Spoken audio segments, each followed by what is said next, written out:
Assalamualaikum warahmatullahi wabarakatuh. Perkenalkan, nama saya Nabila Ifatul dari kelas 10 TC2 nomor absen 17. Di sini saya akan menjelaskan mengenai pemberontakan APRA atau Angkatan Perang Ratu Adil. Di slide pertama, kita akan masuk mengenai latar belakang pemberontakan APRA. APRA adalah pemberontakan yang paling awal terjadi setelah Indonesia diakui kedaulatannya oleh Belanda. Hasil konferensi meja bundar yang menghasilkan suatu bentuk negara federal untuk Indonesia dengan nama RIS atau Republik Indonesia Serikat. Suatu bentuk negara ini merupakan suatu proses untuk kembali ke NKRI karena memang hampir semua masyarakat dan perangkat-perangkat pemerintahan di Indonesia tidak disetujui dengan bentuk negara federal. Namun juga tidak sedikit yang tetap menginginkan Indonesia dengan bentuk negara federal. Hal ini menimbulkan banyak pemberontakan atau kekacauan yang terjadi pada saat itu. Pemberontakan ini dilakukan oleh golongan-golongan tertentu yang mendapatkan dukungan dari Belanda karena merasa takut apabila Belanda meninggalkan Indonesia, maka hak-haknya atas Indonesia akan hilang. Terus dilanjut ada tujuan pemberontakan dari APRA.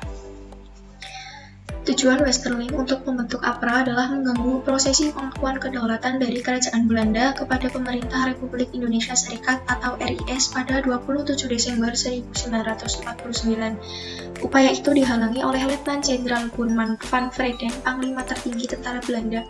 Tujuan lainnya adalah untuk mempertahankan bentuk negara federal di Indonesia dan adanya tentara tersendiri pada negara-negara bagian RIS. Next, ada jalannya pemberontakan APRA. Pemberontakan dijalankan oleh Angkatan Perang Ratu Adil atau APRA yang dipimpin oleh mantan Kapten KNIL Raymond Westerling. Bukanlah pemberontakan yang dilancarkan secara spontan. Pemberontakan ini telah direncanakan sejak beberapa bulan sebelumnya, berarti sudah direncanain sejak lama oleh Westerling dan bahkan telah diketahui oleh pimpinan tertinggi militer Belanda. Pada 25 Desember 1949 malam, sekitar pukul jam 8, Westerling menghubungi Letnan Jenderal Boerman van Vreden, Panglima tertinggi tentara Belanda, untuk menanyakan bagaimana pendapat van Vreden tentang rencananya untuk melakukan kudeta terhadap Soekarno setelah penyerahan kedaulatan dari Belanda terhadap Indonesia. Van Vreden memang sudah mendengar berbagai rumor, antara lain ada sekelompok militer yang akan mengganggu jalannya penyerahan kedaulatan, tidak terkecuali rumor mengenai pasukan yang dipimpin oleh Westerling itu sendiri. Terus ada Jenderal Van Vreden sebagai yang harus bertanggung jawab atas kelancaran penyerahan kedaulatan pada 27 Desember 1949 tersebut, memperingatkan Westerling agar tidak melakukan tindakan seperti apa yang diungkapkan padanya. Pada hari Kamis, tanggal 5 Januari 1950, Westerling mengirim surat kepada pemerintah RIS yang isinya adalah sebuah ultimatum. Westerling menuntut agar pemerintah RIS menghargai negara-negara bagian, terutama negara Pasundan, serta pemerintah RIS harus mengakui APRA sebagai tentara Pasundan. Pemerintah RIS harus memberikan jawaban positif terkait ultimatum tersebut dalam waktu 7 hari, dan apabila ditolak, maka akan timbul perang besar. Ultimatum Westerling tersebut tentu menyebabkan kegelisahan tidak saja di kalangan RIS, namun juga di pihak Belanda. Dan Dr. H.M. Hirschfeld Nederlands Hoge Commissaris atau Komisaris Tinggi Belanda yang baru tiba di Indonesia.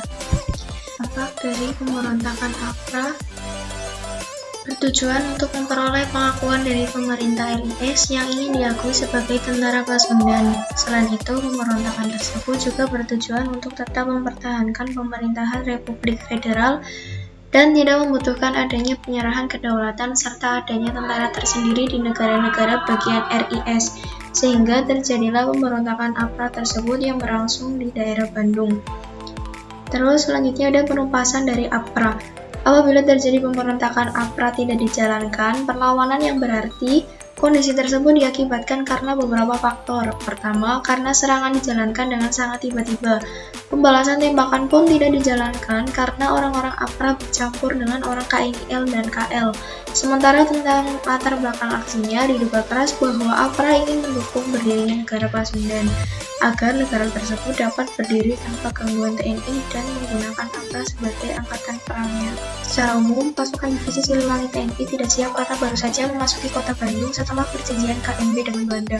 Panglima Siliwangi Kolonel Sadikin dan Gubernur Jawa Barat Sewaka pada saat kejadian sedang mengadakan peninjauan di kota Subang. Sementara di Jakarta, pada pukul 11, bertempat di kantor Perdana Menteri RIS diadakan perundingan antara Perdana Menteri RIS dan Komisaris Tinggi Kerajaan Belanda di Indonesia. terungkap terdapatnya terlibat tentara Belanda. Diperkirakan sekitar 300 tentara Belanda berada di antara pasukan APRA. Dalam peristiwa di Bandung tersebut, maka diputuskan tindakan bersama. Gerakan tersebut bisa digagalkan dan kemudian diketahui bahwa otaknya adalah Sultan Hamid II yang juga menjadi anggota kabinet RIS sebagai menteri tanpa portofolio. Sultan Hamid II dapat segera ditangkap, sementara Westerling sempat melarikan diri ke luar negeri pada 22 Februari 1950 dengan menumpang pesawat Catalina milik Angkatan Laut Belanda. Dengan kaburnya Westerling, maka gerakannya pun jadi bubar. Berarti udah selesai. Yang lalu terjadi pemberontakan APRA itu pada tanggal 23 Januari 1950 di kota Bandung, di mana kelompok misi Angkatan Perang Ratu Adil atau APRA yang ada di bawah pimpinan mantan Kapten KNI Raymond Westerling yang juga mantan Komandan Depot Special Troepen atau pasukan khusus KNIL masuk ke kota Bandung dan membunuh semua orang berseragam TNI yang mereka temui. Aksi gerombolan ini telah direncanakan beberapa bulan sebelumnya oleh Westerling dan bahkan telah diketahui oleh pimpinan tertinggi militer Belanda. Berarti nggak secara tiba-tiba ya, ada rencananya dulu sejak lama. Terus ada alasan pemberontakan APRA. Diawali dari pemberontakan APRIS yang menimbulkan ketegangan antara TNI dan bekas tentara KNIL ditambah dengan pertentangan politik antara kelompok yang ingin mempertahankan bentuk negara bagian atau yang didukung pihak APRA yang terdiri dari bekas tentara KNIL dan kelompok yang menginginkan negara kesatuan atau didukung oleh TNI. Peran Westerling dalam pembentukan APRA. Raymond Pierre Paul Westerling lahir di Istanbul 31 Agustus 1919 dan meninggal di Belanda 26 November 1987 pada usia 68 tahun. Westerling lahir sebagai anak kedua dari Paul Westerling dan Sophia Motzow. Dia komandan pasukan Belanda yang terkenal karena memimpin pembantaian Westerling pada tahun 1946 sampai 1947 di Sulawesi Selatan dan percobaan kudeta APRA di Bandung, Jawa Barat. Westerling yang dijuluki si Turki karena lahir di Istanbul mendapat pelatihan khusus di Skotlandia.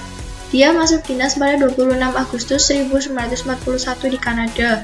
Pada 27 Desember 1941, dia tiba di Inggris dan bertugas di Brigade Prince Irene di Wolverhampton, dekat Birmingham. Westerling termasuk 48 orang Belanda sebagai angkatan pertama yang memperoleh pelatihan khusus di Commando Basic Training Center di Enniskerry di pantai Skotlandia yang tandus, dingin, dan tidak berpenghuni. Melalui pelatihan yang sangat keras dan berat, mereka dipersiapkan untuk menjadi komandan pasukan Belanda di Indonesia. Lanjut peran Westerling dalam pembentukan APRA selanjutnya, yakni seorang instruktur Inggris sendiri mengatakan pelatihan ini sebagai neraka dunia. Pelatihan dan pelajaran yang mereka peroleh antara lain perkelahian tangan kosong, penembakan tersembunyi, berkelahi dan membunuh tanpa senjata api, membunuh pengawal, dan sebagainya. Setelah bertugas di Eastbourne sejak 31 Mei 1953, maka bersama 55 orang sukarelawan Belanda lainnya pada 15 Desember 1945, Sersan Westerling berangkat ke India untuk bertugas di bawah Laksamana Madhya Mountbatten, Panglima Komando Pasar Udara. Mereka tiba di India pada 15 Januari 1944 dan ditempatkan di Kedgaon, 60 km di utara kota Pune. Pada 20 Juli 1946, Westerling diangkat menjadi Komandan Depot Special Troepen DST atau Depot Pasukan Khusus. Awalnya, penunjukan Westerling memimpin DST ini hanya untuk sementara sampai diperoleh komandan yang lebih tepat dan pangkatnya pun tidak dinaikkan, tetap Letnan 2 atau cadangan.